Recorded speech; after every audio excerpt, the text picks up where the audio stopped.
And I have a saying, right? Interested people watch obsessed people change the world. Everyone talks about maximizing their time. Kobe and I were interested in maximizing his focus. When you maximize your focus, it gave us more time. All right, you got one life. And that one life, the goal for us is to live it to the best of our ability from the beginning to what's said the end. In the middle, in the beginning, middle, you're going to do things, you're going to make mistakes, you're supposed to learn, and then move forward with the understanding of what not to do. And when you move forward, life may get better, it may not, but somewhere along the lines it's going to click. Why wouldn't you want to try to go as hard as you could on every set that you do, every chance you get? Like, it's not really freaking often where I think about leaving something in the tank and have that be a positive scenario. My philosophy is, why be normal when you can be the best? I don't want to be normal. I want to make the difference. So everything I do, I want to make the difference. Because when I make the difference, I'm the best. And that is not arrogance, that is confidence. We're all writing a book. What's your book look like? Like your life is a book.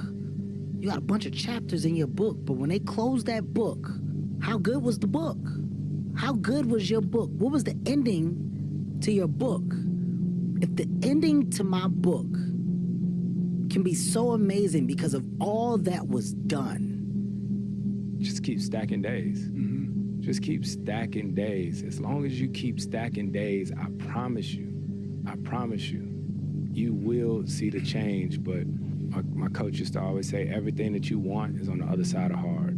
Create a life that you can't wait to wake up to. I saw that. I live that life. I hate to sleep. I hate sleeping. I've never heard that before. I love every minute of my life. Love every minute of it. I can't wait to wake up tomorrow. You're in the woods, and you don't know where to go. Because the wife's not there anymore, the job's not there anymore, you don't know where to go right now. So if you're in the woods and you don't know where to go, start walking. You gotta start walking, because the perspective's not gonna change. You have to start moving forward. You have to start taking steps in order to improve your vision, improve your perspective, change your perspective, make some kind of progress. And worst case scenario, you figure out that you walked the wrong direction. Okay, now you can go walk in the other direction. And that's gonna be fine. But standing there lost and not doing anything is just waiting to die, waiting to starve to death. Don't let that happen. I'd say one of the strongest mental frames that has gotten me through my hardest times is thinking this will be the story that I will one day tell. And that means the harder it is, the bigger the dragon, the more epic the story, and by consequence, the more epic the hero. And if you think about the difference between winners and losers, winners define themselves by what they made happen, and losers define themselves by what happened to them. I would sit down at the table with you and I'd say, if you really want to be transformed, you have to live an intentional life. This is so simple, I don't want you to miss it. Most people don't lead their life, they accept their life. And when you accept your life, you are living on things that are not worthy of your time and effort and energy. And you heard me say in a moment, everything worthwhile is uphill. The reason I want you to understand that is, to go uphill, you have to be intentional. Nobody ever went uphill by accident. You've never read a book on accidental achievements. You have to be intentional with what you do and who you are.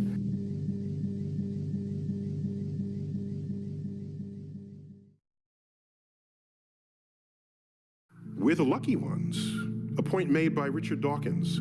We're the lucky ones. We're the ones who get to die, because you only get to die for having lived. Most people who could ever exist will never even be born. No matter what your lot is in life, if you have a disease, or you have cancer, you're crippled, whatever is the thing, at the end of the day, you're alive, not dead, nor not having ever been born. So, take every occasion you can to smell the flowers, to drink in the sunsets and the sunrise and the majestic sky above you that they cradle through the nighttime hours, and celebrate life because you won the lottery. Nobody cares about you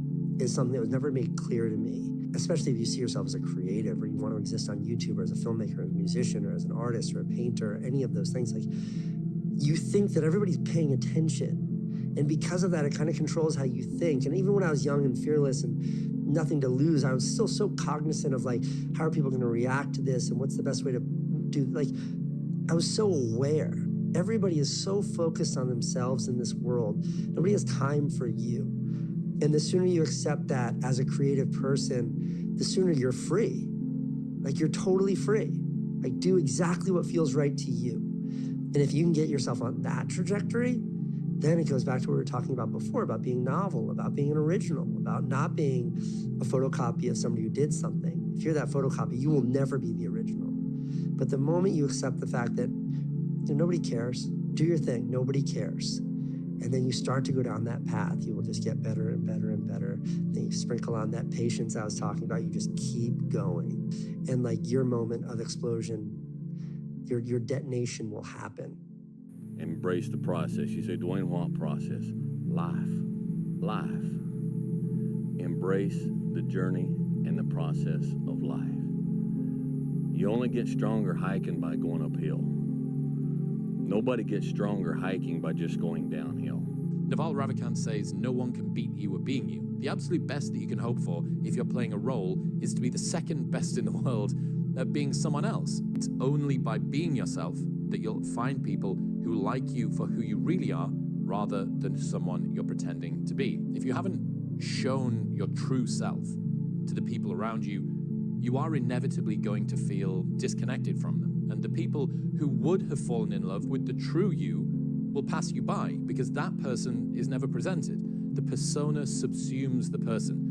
This isn't the people around you's fault either. Like, you need to take responsibility for this. There are reasons to fear truly showing up, but they pale in insignificance compared to the reasons to hide away. Like, even if all that you want is success, your highest point of unique contribution involves you fully embracing you. But again, like, having people fall in love with some fake version of you doesn't seem like it would be very fulfilling either. So being fearless means putting yourself out there and going for it. No matter what, go for it. Not for anybody else, but for yourself.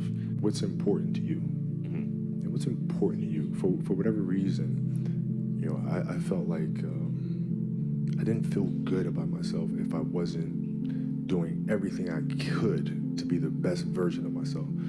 If I felt like I left anything on the table, it would eat away at me. I wouldn't be able to look myself in the mirror. Right? So the reason why I can retire now and be completely comfortable about it, because I know that I've done everything I could to be the best basketball player I could be. And so that's where it comes from for me. You can't leave any stone unturned.